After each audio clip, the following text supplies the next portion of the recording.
Welcome back to Dead Good Book Reviews. I'm Judith and you're watching another What I'm Reading Right Now video here on the channel. If I start to get a little bit blinded, it's the sun is just at the perfect position to really ruin my day. We're going to be talking about what I have been reading, what I'm currently reading, and what I'm going to be reading next. You know the drill by now. I think it is week 48? 49? 48, there we go. Ever inching closer towards the end of the year. We've got 1 month left. By the time you're watching this, it will in fact be December, filming this on the last day of November, making a mental note that I need to write my wrap-up for Patreon.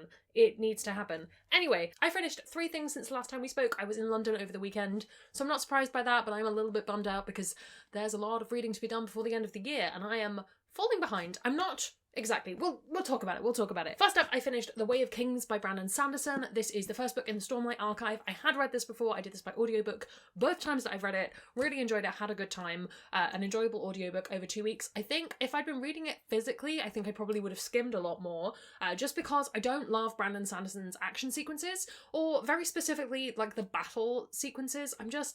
I don't dig them as much, and we'll come on to that when I talk about the next book as well. I think I'm much more a fan of his sort of city intrigue kind of stuff, rather than the direct, he hit him with a sword and that was what was going on. However, I did really enjoy it, and I'm excited to go into the second book with a bit more of a firm grounding than if I'd just read Way of Kings once, and also if I'd left like a year and a half gap in between the two. But I haven't. I am reading Words of Radiance in like a couple of weeks, so. But after that, I did pick up The Alloy of Law. I can't remember exactly what my reasoning was for putting things in the order that I did. I assume it must be publication order, but I have absolutely no idea. I'm just going off that past Judith had some logic somewhere. So I picked this up. I've had this for a while. I had read this before. I think I picked this copy up secondhand back when I was visiting my parents at some point in the past.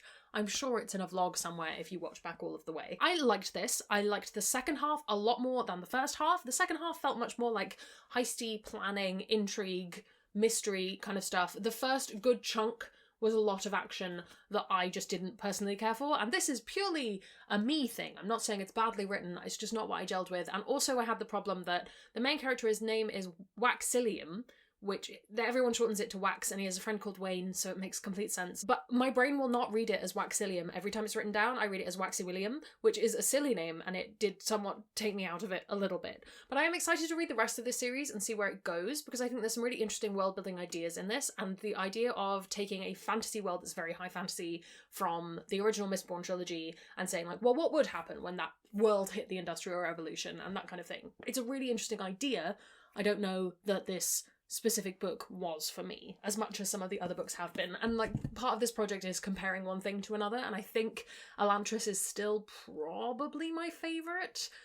I won't do the full ranking now because that's for a future video, but I think at the moment nothing has beat that for me. Yesterday I finished Wildest Hunger by Laura Laxo. This is the 4th book in the Wild Investigation series. I'm finally saying it correctly. I really enjoyed this. I thought it was a great mystery. It's a great addition to the series as a whole. I think what I missed from this one that I had reading the previous ones is I read them all back to back, and this one I just went, oh, I'll pick it up again. I'm not reading 4 books before I read this, or 3.5 books before I read this.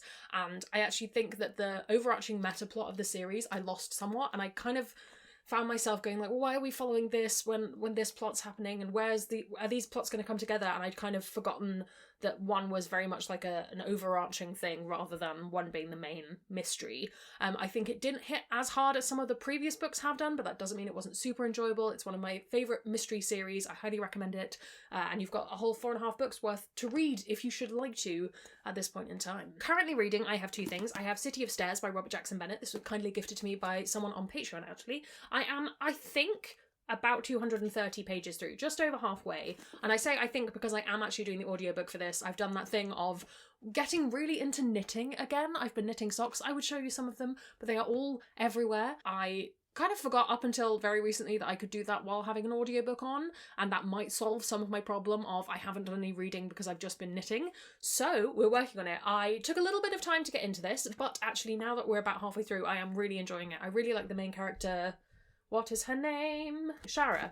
I really like her. I really like the bureaucrat investigative kind of city fantasy. I really enjoy that. And yeah, this is one of those. I'm really liking this kind of figuring out what mystery is going on in the city and all of that stuff. It's a good time. I'm also 204 pages through Terrier, the Becca Cooper series.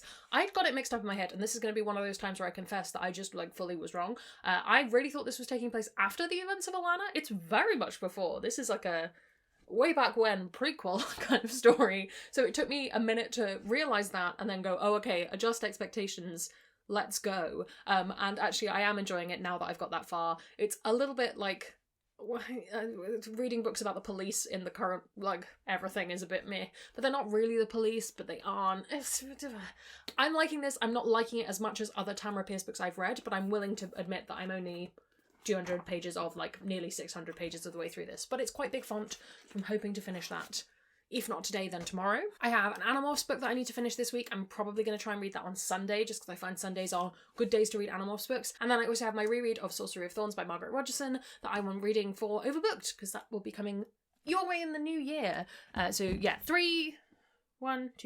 things left to finish this week, but I'm a good chunk of the way through 2 of them. You may be wondering, last week I did say I was finally going to get round to my reread of Seraphina and Shadowscale. I haven't, and I've decided it's not happening this year. The way that things are going, it's just not going to be doable, and I know them well enough, and I can wait till the audiobooks are free in the library, and I can read them that way, and it will be great, but at the moment I have too many things on my plate to try and squeeze in 2 rereads that don't actually have like a purpose. Like, I'm not rereading them for a video. It's just not doable. Need to be realistic. What advice would I give someone else who said the same thing? I would say just don't bother rereading them right now. Coming up in the next week or so, if I get all of that done before the end of the week and try and make some progress into next week, you never know, it might happen. I already talked about this on Patreon, shameless plug, but they get my TBR for every month in advance of the month, so they know the full scoop about what I'm planning on reading. But to give you a little snippet, I have Salvation's Fire by Adrian Tchaikovsky. In fact, I think I have 2, maybe 3 Adrian Tchaikovsky books in December. I'm continuing my Brandon Sanderson project, but I'm doing some of the short stories and stuff from Arcanum Unbounded. I think that's what it's called, but it looks like this. I've got a few quieter weeks on those, hopefully. I'll be continuing on with Tamara Pierce's Bloodhound. That's the 2nd book in the series. I need to actually buy a copy of the 3rd book, but I will get round to it. And then I have that review copy of The Daughters of Izdihar, which I talked about last week, because I'm going to start trying to read through some of the early next year review copies, because they're starting to pile up, and I need to get on that immediately. I actually don't think I've added anything to my TBR in the last week, which feels very impressive given that the previous 2 weeks have been like 3 review copies and a random book that you've bought. I will have a copy of Arcanum Unbounded coming in the post that I bought secondhand, but I'm trying to be very sensible on not buying books before Christmas, because then I can just put them on the Christmas list and they will arrive to me via Christmas. So it's easy to not buy books at this time of year because I have that little voice in the back of my head says, like, what if someone bought it for you instead? So instead I spent money on sock yarn. And equally, in terms of new releases, I don't have anything that I can tell you about other than flagging up that Wildest Hunger did come out fairly recently, and I think you should read it now that I've read it. I think I only have 1 book left on my list for the rest of the year, in fact, and that'll be coming next week, so stay tuned for that because I have a full review video for that as well. If I may, while we're here, I'm just going to give you a cheeky little update on my series tracker as to where it is, in part so that I can come back to this video and go, right, that was where that was, when I inevitably lose track of how far I've progressed. I think, currently, the things I haven't put on there, I haven't put the City of Stairs full series on there yet, so I might need to add a couple of books to this, but I think at the moment, if I want to finish all the series that I currently have either got in progress or have on my, like, I definitely want to read this series list, I have another 59 books to read, which is a lot, but next year is, I think, going to be a year of fewer new releases, potentially. Maybe, certainly it will be a year of less rereads for Overbooked, so I might just, like, switch into series catch-ups. I haven't quite decided, but I feel like that would be good. So yeah, 59, and to be fair, 12 of those are Animorphs. So I think we can probably manage that, and a lot of those are also Brandon Sanderson, so that'll get scooped up in the project as well. It should be great. So we'll see where we are in like 3 months' time. As ever, let me know down in the comments below. What have you been reading? What have you been up to? I would love to hear it. While you're down there commenting, if you haven't already, please do subscribe. It genuinely does make me feel loved and appreciated. You can also follow me on social media. Come hang out on Discord where we have chill chats about books. I'd like to say thank you to all the ghosts who hold me over on Patreon, who make videos like this possible and get early access to exclusive content like TBRs and wrap-ups. They also get early access to videos and live streams. If you would like to join their number, that's linked below as well. Thank you so much for watching. That's all from me, and I will see you in the next one. It's gonna be some bloopers now. Sorcery of Thorns by...